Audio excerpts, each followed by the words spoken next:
रज़ालपुर आए थे पहली दफ़ा। तो इन्होंने कायद आज़म को कहा कि मुझे प्रेसिडेंट सुहार्टो इंडोनेशिया के मुझे बुला रहे हैं इंडोनेशिया एयरफोर्स ज्वाइन करने के लिए, उनको एयरफोर्स पायलट चाहिए। तो कायद आज़म ने कहा आप क्या बातें कर रहे हैं, हमने अपनी एयरफोर्स बनानी है और स्ट्रॉन्गेस्ट एयरफोर्स हमारी होनी चाहिए। ये हमारे प्रीवियस चीफ्स हैं दोनों, मेरी भी थोड़ी बहुत पहले वाले सोहेल अमान है ऊपर वाले, ये तो हमारे मुजाहिद हैं। जी बिल्कुल, अच्छे आदमी हैं। मुझे बहुत पसंद है जी। हाँ, मार्शल ठीक है। ये मार्शल बहुत नाइस आदमी है वैसे। ये हिस्ट्री है फादर की सारी है, अच्छा जी, ये असलम साहब की हिस्ट्री है जी सारी। ये सारी फैमिली की। आपके बाबा से शक्ल मिलती ये है। मेरे नाना है। ओ अच्छा, शक्ल मिल रही है। हाँ, नाना। ये हमारे अजहर खान मलिक साहब, ये चीफ थे, वो हिस्ट्री लिख रहे हैं सारी वो। अच्छा वो हिस्ट्री लेते हैं। ये फादर मुंजी में थे पहले, अच्छा। पाकिस्तान बनने से पहले 45 में मुंजी में थे। अच्छा मुझे माशाल्लाह, इलाका सारा उनको पता था ना, Boy handsome। शिकार करते थे, उनको इलाका पता होता था। ये नाना है जी। ये नाना मेरे, ये शहीद हैं आरिफ अंकल, साहब। दो अंकल शहीद हुए हैं। एक ये शहीद हुए हैं 48 में, 58 में पेशावर में। ये माशा अजहर खान हो गए मेरे परदादा। अच्छा जी, सरदार साहब जो हैं वो ओरिजिनली हम अफरीदी हैं, फ्रॉम तिरा। आफरीदी। ओके जी, ओके। अफरीदी, वो अफरीदी का भी लिखा हुआ है पूरा ऊपर। जी हाँ। तो उसको मैं आपको लेकर बताता हूँ ज़रा सरदार हिस्ट्री खान। के। ये मेरे फादर जब ब्रिगेडियर बने थे 36 की एज में। माशाल्लाह। ये मेरे दादा हैं ब्रिगेडियर रहमतुल्लाह खान, ये महाराजा हरी सिंह के कमांडर इन चीफ थे फोर्सेस जबरदस्त के। जबरदस्त। ये दूसरे शहीद है मेरे अंकल, मेरे फादर को लेने आए थे 47 में गिलगित, अच्छा। पिक करने आए थे, वहीं क्रैश हो के सामने ही जहाज ओहो। उधर दफना दिया गिलगित में। अच्छा जी, ये नेवल चीफ उन्होंने। अच्छा जी, इस तरफ भी वाला। तो इस तरह इधर आइए, इसने ये देखिए, ये पूरा ये वाली। अच्छा जी, ये महाराजा हरी सिंह देखिए। अच्छा जी, महाराजा हरि सिंह भी हैं यहाँ। हरी सिंह, आप तो कश्मीर के चक्कर लगाते रहे, महाराजा हरी सिंह। जी जी जी जी। महाराजा हरी सिंह ये मेरे दादा, अच्छा जी, उसके कमांडर इन चीफ थे ना आर्मी के, जबरदस्त श्रीनगर जबरदस्त में। माशाल्लाह। और उनको फिर जब मेरे फादर लड़ने शुरू हो गए ये इलाका लेने के लिए, उनको हाउस अरेस्ट कर दिए, बंद कर दिए दादा को। फिर ये वापस लेके आए दादा को इंडियन जहाज़ में, नूर खान बेस वापस रिटर्न किया। ये अजहर खान है और ये मेरे फादर हैं रिसीव करने के लिए। जबरदस्त जब माशाल्लाह। जंग ख़त्म हुई, पाकिस्तान बन गया, फिर उनको ले तो आए। उनको वापस ले आए। जबरदस्त। और ये देखें चाइना से कितनी बारी बात चाइना हेल्प करता था। हाँ। ये बड़ी इंटरेस्टिंग है बड़ी। इधर आप देखेंगे अजहर खान बीच में खड़े हैं, ये अजहर खान है और ये चाइनीज़ प्राइम मिनिस्टर है। ओके। अच्छा साइड में जी। चू एन लाई, ये साइड में कर रहा है, ये आर्मी चीफ है, ये नेवल चीफ है, ये एयर चीफ है। कितना एहतराम करते थे। और जबरदस्त। चेयरमैन माओ कभी फ़ोटो लेता नहीं था किसी के साथ, लेकिन उनकी भी तस्वीर है। चेयरमैन माओ के साथ अजहर खान मेरी चाची गए थे एड मांग हेल्प मांगने के लिए। चाइना ने बहुत मदद की थी उस समय। वो तो स्टिल अभी भी कर या, रहे हैं, वो कर रहे हैं। तो करते हैं हमेशा से। ये वाला मसा। अच्छा जी। 45 में जबरदस्त जबरदस्त। और पहले आज़म जब मिर्ज़ापुर आए थे।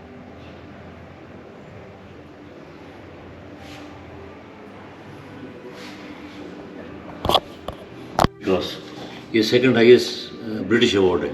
जबरदस्त और उसने अपना निकाल के उनको पिन कर उनको दिया। पिन कर दिया। क्योंकि ये ब्रिटिश है ना, ये वोट का हिस्ट्री निशान। पढ़ना उन्होंने कैसे लिया, जापानी के खिलाफ कैसे लड़े और क्या चीज़ ली है, पूरी इसमें ये वो आप बुक में लिखा सब हुआ है। है। ये आप अच्छा, इंडिया रजिस्ट्रेशन जबरदस्त। रिपोर्ट किया था। ये फिर फादर किए थे वो कोई फातिमा जला के साथ king of Thailand Azhar Khan खाने पे बुलाया हुआ था। ये जब पाकिस्तान फतह करने के लिए जा रहे थे, ये ऊपर वाले। अस्तौर से देवसई प्लेटो के ऊपर से बर्फ में। ओके। उस मेरे वक्त तो फादर बहुत कमांड कर रहे थे, बर्फ उन्होंने होती कहा था बर्फ़ में जाना, सरप्राइज़ करना है एनिमी को। वो बुखारी के पास बैठा होगा, पीछे से आके गोलियां मार के उनका यूनिफॉर्म उनके ड्रेशन पहना के आगे चलते जाओ। जबरदस्त। एक बंदूक नहीं दी थी आर्मी ने पाकिस्तान में। ये जब ये फिर उसके बाद जब कामयाब हो गए तो उसके बाद उनकी ये जी ये फिर उनको हिलाल जुर्रत मिला था, जो सेकंड हाईएस्ट हमारा अवार्ड है, ये हिलाल जुर्रत। माशाल्लाह। ये है जी मिलिट्री हिलाल क्रॉस है। जुर्रत। और ब्रिटिश मिलिट्री ये क्रॉस, ब्रिटिश 1944 में मिला ये। और वो देखा फ़ख्र कश्मीर 1948, कलर जो 49। ज़बरदस्त फ़ख्र कश्मीर देखें जी ये। जी हाँ, ये हाईएस्ट अवार्ड, ये किसी पाकिस्तानी अफसर के पास आज दिन तक नहीं है। 3 गैलेंट्री अवार्ड, मतलब बाजवा को यहाँ तक मिल गए थे, हाँ कियानी को यहाँ तक मिल गए थे, मगर वो दूसरे किस्म के। ये नहीं मिले जी नहीं ये ये तो तो दिस ज़ाहिर है, इज तो बहुत समथिंग ये तो वेरी स्पेशल। यूनिक है, इसमें ये जनरल आम नहीं है। बिल्कुल ऐसा ही है। अभी नया जनरल अब आया देखें ना ये जो ब्रिटिश है, देखिए जो मिलिट्री क्रॉस है ना, हाँ जी, ये इट इज़ द हाईएस्ट, हाँ यू बिल्कुल नो। जी, ब्रिटिश है उसके बाद फिर आगे हिलाल जुरत, ये ये हमारा समझ लिया आप निशान हैदर के बराबर, बराबर ठीक शहीद होता है, है। वो शहीद होता है। And this is Fakhr Kashmir. मुझे नहीं याद पड़ता, अगर मेरा जितना भी थोड़ा बहुत नॉलेज किसी को मिला है है, कि किसी को मिला। 2-3 लोगों को मिला है। जबरदस्त। मेरे ताया को मिला हुआ और है, ऊपर ये 36 साल की उम्र में जब ब्रिगेडियर बने। माशाल्लाह the youngest brigadier I guess, है ना। क़यामत ढाते होंगे उस ये देखे भाई जा रहे हैं देव से के ऊपर से स्कर्दू क्रॉस करने के लिए बर्फ में, 18 फुट बर्फ में गए थे ऊपर चढ़ के, इधर आके फिर ये सर ये जाते हुए और फिर जब ऊपर चढ़ते सारे हुए वो तो- हाँ सब इकट्ठे हो गए, जब फतह हासिल कर ली तो मतलब एक्सपीडिशन के बाद फिर सारा वो और ये पढ़ने वाला ही आप पढ़ लें इसको। यहाँ से लाके हाँ ऐसे यहाँ पे चलेगा। करें। ये कारगिल से किसने भेजा था अखबार की कटिंग? ब्रिगेडियर असलम भी खान पढ़ने वाले। Afridi, military cross and Hilal Jurat, who planned and accomplished the acquisition of northern areas. मैंने अपने बेटे का नाम बादशाह रखा है। माशाल्लाह वंडरफुल। मतलब आपने फिर वही मैंने कह रहा है ये कि जो लेगेसी आप लेके चल रहे हैं ना, वो ये देखें, ये दिस इज़ वेरी इंपॉर्टेंट। हाँ इसका मैं हिस्ट्री जबरदस्त। बताता हूँ कि वजह क्या है। ये हाँ मैं बताता हूँ, फोटो ले लो। ये general Gracey Commendation Received. from Chief of Staff, Pakistan Army, General Sir D.D. Gracie, Major now Lieutenant Colonel Muhammad Aslam Khan. At that time, he was Lieutenant Colonel. Yeah. Okay, in the early stages of the operation in Jhelum Valley, it was Major Muhammad Aslam Khan, outstanding leadership, audacity, and determination, which inspired our forces to continue fighting against heavy odds. Wonderful, ji. आगे देखें। Beautiful. During the advance of the Indian forces towards Muzaffarabad, this officer, ये पढ़े जरा। During the advance of Indian force towards Muzaffarabad, this officer with a very small band was the sole nucleus of resistances. But for his superb leadership and bravery, the Indian forces would have reached Muzaffarabad. हमारे पास Muzaffarabad Subsequently, in the northern areas, उनकी he brigade with आ रही थी a पूरी, numerically brigade inferior को force organized and conducted. Oh, very nice, sir. Very nice, very nice, very wonderful. Sir फिर M आम आदमी नहीं होता ना, हाँ गुरेज, दराज, Genius. कारगिल, सारा एम आम आदमी नहीं होता, जीनियस बहुत कम कोई पैदा कोई ना होते कोई हैं। क्वालिटी होती है, ऐसे नहीं होता। बहुत एम आलम ने कहा कि ये जो पॉलिटिकल एजेंट आए थे पहले जी। गिलगित में, तो मेरे फादर ने कहा कि मैं बल्तिस्तान फतह करने जा रहा हूँ। उसने कहा हम नहीं कर सकते। किधर जा रहे हैं आप? गिलगित काफ़ी हमारे पास, हमने ले लिया गिलगित। गिलगित नहीं लिया हमने, गिलगित तो उन्होंने छोड़ दिया हमारे लिए, मैंने जाके वो लेना है बल्तिस्तान। तो उसने कहा कि नहीं, उसने कहा मैं आपको अरेस्ट करूँगा। मेरे फादर ने उसको कहा I will arrest you, who are you to tell me what to do. फिर वो जीएचबी से पता चला, जीएचबी ने उनको फादर को बुलाया, उन्होंने कहा जी वो क्या बोल रहा है, कह रहे जी नहीं कर रहे। कैसे नहीं कर सकते, जाएँ आप जाके जितना इलाका लेना लें। हाँ फिर जाके उन्होंने इलाका फतह किया। जबरदस्त। मतलब ये हमारी जो हिस्ट्री है, ये फ़ख्र कश्मीर की है। ये फ़ख्र कश्मीर की हिस्ट्री जो पूरी, कैसे मिला उनको, इसको वजह से मिला जाती है, हाँ पूरी हिस्ट्री है ये उसकी। पूरी हिस्ट्री है जी फ़ख्र कश्मीर की। और ये किताब में भी ये मेडल- लिखा है, ये मेडल। मेडल सारा कुछ इनका। ठीक, जी, ये है नादी ज़रूरत का है। ये हिलाल जुर्रत की हिस्ट्री पूरी ये भी बुक में दिस इज मौजूद आल्सो है। Mentioned in the book. Yes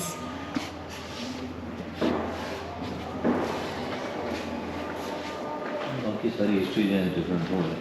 चाचा के एयर क्रैश हुआ तो उसकी फिक्र रही है।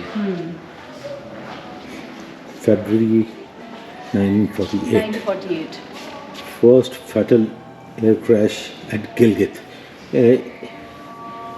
ये कौन से वाला था? ये मेरे चाचा जो उनकी फोटो नहीं। आसिफ खान, नहीं, ये कौन सा जहाज कौन सा था जो क्रैश हुआ? आवड़ छोटे जहाज होते छोटे। हैं, अच्छा, दो फोकर बंदे वो टाइप ट्राइडेंट टाइप जहाज नहीं छोटे होता होते जिसमें थे। नहीं लड़ ट्रेनिंग रहे करते हैं। आप एक मतलब है सिविलियन। सिविलियन जिहादी टेरर जो भी है, आप लड़ रहे हैं अपने अपने उसके ऊपर लड़ रहे हैं। अच्छा, फौज का नथिंग टू, हमने आपको एक बंदूक भी नहीं देनी है, आप जितना लागे ले सकते हैं ले जाके। वो क्यों? वो कह रहे थे ना, एक दिलेर आदमी तो जाके करेगा जितना कर अच्छा। सकता है, मतलब खुद करना, एक बंदूक नहीं दी। और उनका अपने बलबूते पे करना है, आपने जो आपने करना करना है। है। और उनका, मेरे फादर का ऑर्डर ये थे कि आपने हमला करना है, सरप्राइज करना है एनिमी को, उसका मारना है, उसका वेपन लेना है, उसके यूनिफॉर्म पहनना कपड़े, है। यूनिफॉर्म, बूट लेने हैं और आगे चलना है, नेक्स्ट पोस्ट करते करते। अच्छा जी, दराज जब करके। इतनी शदीद किस्म की बर्फ़ हो और जब आपने चुपके से अपने दुश्मन पे हमला करना हो, तो उसमें एक जीनियस आदमी अपनी जो कमांड है, अपनी प्लानिंग है, अपनी जो टीम है उसको ऐसे देता है कि आपने खामोशी से जाना है, उनको वहाँ पे ख़त्म करना है, उनकी बंदूक और उनका यूनिफॉर्म लेके देन आपने आगे जो है वो फिर मूव करना है, ताकि पता भी ना चले कि यूनिफॉर्म में मकामी लोग हैं या बाहर के लोग आए हुए हैं। तो ज़बरदस्त। और उस ज़माने में कारगिल फतह किया हुआ, दरास वगैरह, जो मुशर्रफ साहब ने बाद में जो मरवा दिए सारे हमारे। अब ये जो है ना, ये ज़रा, ये हिस्ट्री में किसी जगह नहीं है। एक तो इधर से देखेंगे आप, 51 में अयूब खान आया ना, 51 में आया, ठीक, अयूब खान ने उसके बाद मेरे फादर को promoted as brigadier. ब्रिगेडियर हो गए, ठीक हो ठीक गया जी। उसके बाद ये हिस्ट्री में ये जगह नहीं, किसी जनरल छोड़ के आर्मी चीफ आज दिन तक इतने ब्रिगेड नहीं कमांड किए हैं। Officiating brigade commander 114 brigade, 114 brigade, ठीक, commander 112 brigade, commander 104 brigade, staff college headquarter में भेज दिया, brigade commander 106 brigade posted to Turkey भेज दिया। क्यों भेज दिया? क्योंकि इस दौरान अजहर खान एयर चीफ था। उन्होंने, अयूब खान डरता था, उसने कहा ये जनरल बन गया तो मेरा तख्ता उल्टा देगा। ओहो, okay, सही सियासत। और मेरे फादर ने कहा अगर मैंने करना होता तो मैं ब्रिगेडियर भी करके कर सकता। अस्सलाम वालेकुम आरिफ साहब। वालेकुम सलाम जी, कैसे हैं आप? खैरियत से? अल्हम्दुलिल्लाह। पहले तो आपने यहाँ पे ये सारा जो अहतमाम किया उसका बहुत शुक्रिया, आपकी मेहमान नवाजी का बहुत शुक्रिया। असलम साहब ने, ब्रिगेडियर साहब ने ये कब बनाया और ये कैसे बना? ये जी 56 में, पहले तो 47 वॉर में कमांड कर रहे थे, तो ये एरिया लिबरेट करके दिया पाकिस्तान को, बल्तिस्तान। तो उस ज़माने में उन्होंने ये जगह झील देख के गए थे, ज़बरदस्त। देख लें 47-48 में झील देख के चले गए थे आगे, और तोप लेके आए थे सोग नाले से, तो आगे चले गए थे। उसके बाद 55 में आए यहाँ पे, उन्होंने कहा, सोचा कि इधर इस इलाके में कोई टूरिज़म हो नहीं सकती है, सॉरी नॉट टूरिज़म, वो इंडस्ट्री लग नहीं सकती है, हाँ, only industry would be tourism. उस सोच से फिर वो गए, उन्होंने कहा कि मैं जगह लेता हूँ यहाँ पे और कुछ बनाऊँगा। फिर लोगों से ज़मीनें ली, पता नहीं कोई 2000 लोगों से, किसी से 1 मरला, किसी से 2 मरले, करते करते ये पाकिस्तान का नक्शा बना दिया छोटा सा। बहुत खूबसूरत है माशाल्लाह। और उनकी जो वो सोच थी, जो उनकी एक वो कहते हैं ना कि हर बड़ा आदमी बड़ी सोच रखता है, विजनरी थे, बहुत विजन। उनकी इतनी कमाल की सोच थी कि इतने सालों के बाद लोग पूरी दुनिया से यहाँ आ रहे हैं जी और जी पाकिस्तान की और गिलगित बल्तिस्तान की ख़ास तौर पे ये जगह पहचान बन चुकी है। जी जी। वो है फिर 56 में इधर कुछ नहीं था, खाली था, रास्ता नहीं था, PTDC एक होटल होता था बाहर की तरफ, और ये दलदल होता था सारा इधर, कोई चीज़ नहीं थी। एक दरख्त, ये 2 बड़े दरख्त थे अंग्रेज़ों के लगे हुए, कोई चीज़ नहीं थी। फिर सोचा कि मैं इधर रिजॉर्ट बनाता हूँ, सोच में आया, पानी भी नहीं था। फिर बर्मा जब लड़े थे सेकेंड वर्ल्ड वॉर में, लड़के जब वापस आए, उन्होंने वहाँ पे पाइप देखी बर्मा में, बड़ी भी पाइप, एक बड़ी 6 इंच की। अच्छा, उन बर्मीज गवर्नमेंट को पूछा कि पाइप से क्या जाता है, उन्होंने कहा कुछ नहीं है, खाली पड़ी हुई है। तो वापस आ गए। फिर 52 में गए बर्मा, वो पाइप खरीद के वो समुद्री जहाज़ में लोड कराई, कराची आई, कराची से ट्रेन में पिंडी लाए। फिर एयरफोर्स के बड़े जहाज़ होते थे, बड़े मुंह वाले, वो कच्चा रनवे होता था यहाँ पे, उस पर इधर लेके आए। फिर लोग उठा के 10-10 आदमी एक पाइप उठा के लाए। फिर ऊपर से वो सोग नाले से पानी लेके आए। पहले ज़बरदस्त। पानी आया तो उसके बाद पौधे लगाने शुरू किए। ज़बरदस्त। बहुत बड़ा अगर देखा जाए तो एहसान है बल्तिस्तान के लोगों के लिए असलम साहब का, जो कि रहती दुनिया तक ये रहेगा। जी, अभी यहाँ की टेक केयर, देखभाल जो सारी आप करते हैं? मेरा बेटा कर रहा है अभी, पाशा, वो MD है, रन कर रहा है। जिनसे भी मुलाकात हुई थी जी हमारी। जी, और गार्डनिंग मैं करता हूँ, मुझे शौक हो गया। ये देखें ना जी, बड़े लोगों के बड़े शौक होते हैं। और गार्डनिंग जो है वो माशाल्लाह ये खुद करते हैं यहाँ पर। और जितने भी मैंने आपको फूल दिखाए, जितने भी मैंने आपको फल दिखाए, और मैंने बल्कि आरिफ साहब से कहा है कि आप तो पूरा पंजाब जो है वो फूल उठा के यहाँ ले आए एज इट इज़। तो बहुत ही खूबसूरत और बड़ा ही शानदार बाहर का व्यू मैं आपको दिखा चुकी हूँ, और उसमें सब कमाल इनका है।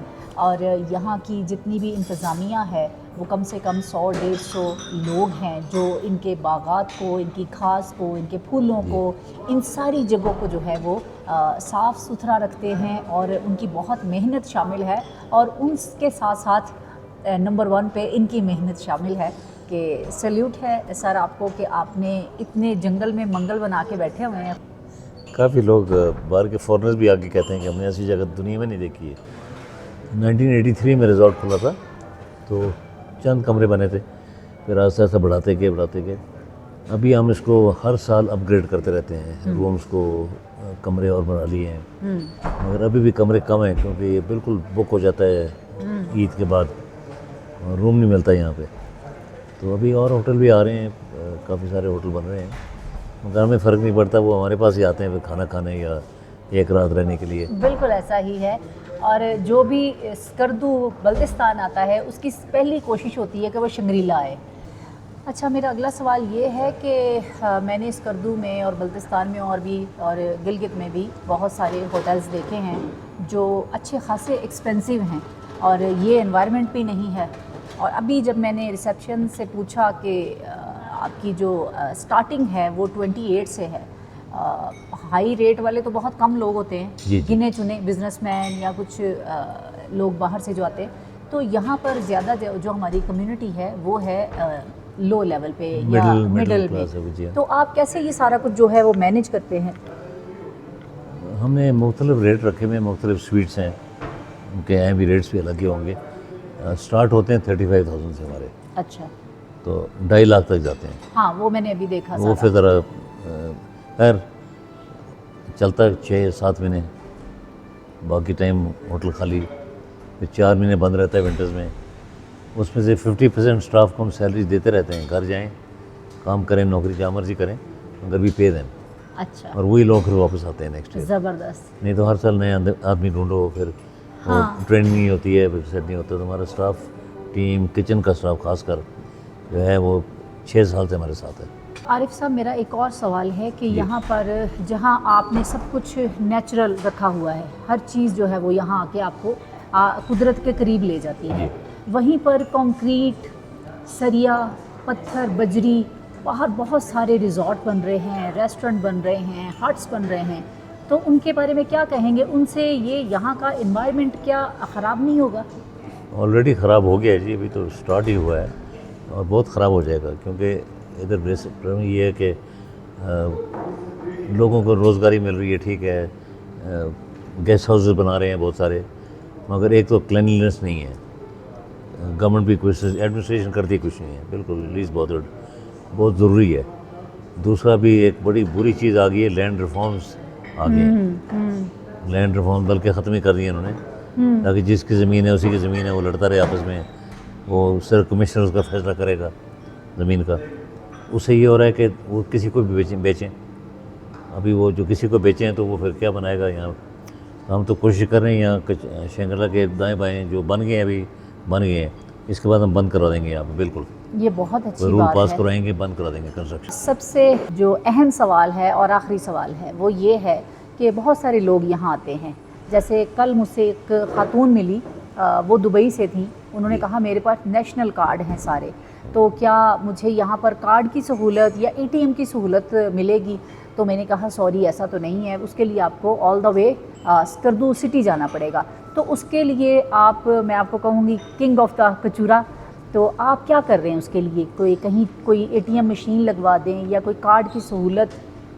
हम एटीएम लगवा रहे हैं जी, एटीएम की वो फिजिबिलिटी बना के लेके हैं, ज़बरदस्त। तो हम लगवा रहे हैं, ज़रूरी है, क्योंकि हमारे भी जो क्लाइंट आता है उसको भी ज़रूरत होती है, जो आउटसाइडर्स आते हैं उनको तकलीफ, पैसे ख़त्म हो जाते हैं अचानक, हाँ, तो क्या करें फिर, वो हम लगवा रहे हैं। उसके अलावा भी लोग जब सफ़र करते हैं तो लोग अब ज़्यादा अमाउंट लेके नहीं चलते नहीं फिर क्योंकि सकते। हालात ठीक जी, नहीं है। लोग ज़्यादातर क्या करते हैं, कार्ड रखते हैं, बिल्कुल। जहाँ गए कार्ड दिया और पे कर दिया। बिल्कुल सही कह रहे हैं, वो बड़ा ज़रूरी है, वो हम कर रहे हैं। और वैसे जो हमारी बिलिंग सर्विस है वो कार्ड से ही हो जाती है, वही फैसिलिटी है होटल के अंदर वाली। मगर जो लोग बाहर से आते हैं उनको तकलीफ़ होती है, हाँ। Need money. अब मेरे साथ इंसिडेंट वही हुआ, मैंने अपना ड्राइवर आज भेजा, मैं कभी वो जाके ATM कार्ड ले जाओ मेरा, ये पैसे निकाल के ले आओ। तो उधर गया जाके तो उसने निकालने थे कुछ अमाउंट 2.5 लाख, तो उसने गलती की होगी शायद, वो निकाला 1.5 लाख निकल आया, कहते जी कार्ड अंदर चले गया। मैं क्या, मेरा भी कार्ड अंदर चले गया। फिर मैंने कहा अभी निकालो कार्ड मेरा वापस करो, मैंने तो वापस जा रहा हूँ इस्लामाबाद 2 दिन के बाद। फिर सर वो छुट्टी पे गए, ईद की छुट्टियाँ हो गई हैं। हाँ। और मैनेजर साहब हिंजा में घूम रहे हैं कहीं, मैं कि ढूंढो उसको, रात को ही मुझे तो कार्ड चाहिए वापस। ये देखिए, ये मेरी 2021 की तस्वीर है अच्छा, इतना पुरानी है। जी। और हमने किस्ती ये का रंग भी रखा मैं है। ऊपर में गई थी जहाँ जी जी। ब्रिगेडियर साहब की वो ये कोना है ऊपर उनकी कब्र के सामने वाला। जी जी। और ये वो जो सिटिंग एरिया ऊपर बना हुआ है, ये कौन से साल में है? ये 2021। अच्छा।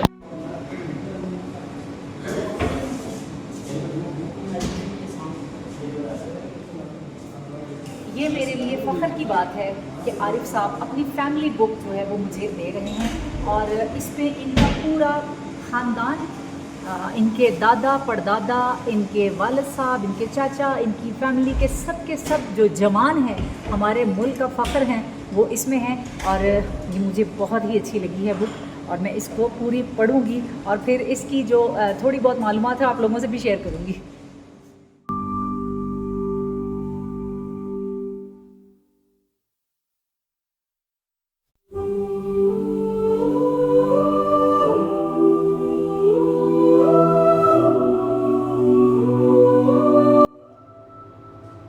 जी तो जनाब, पूरे गिलगित बल्तिस्तान का सफ़र एक तरफ और आरिफ साहब से मुलाकात एक तरफ। मुझे उम्मीद है कि ये वाला मेरा व्लॉग जो है वो आप लोगों को बहुत पसंद आने वाला है। पसंद नहीं बल्कि आप लोग इस व्लॉग को बार बार देखेंगे।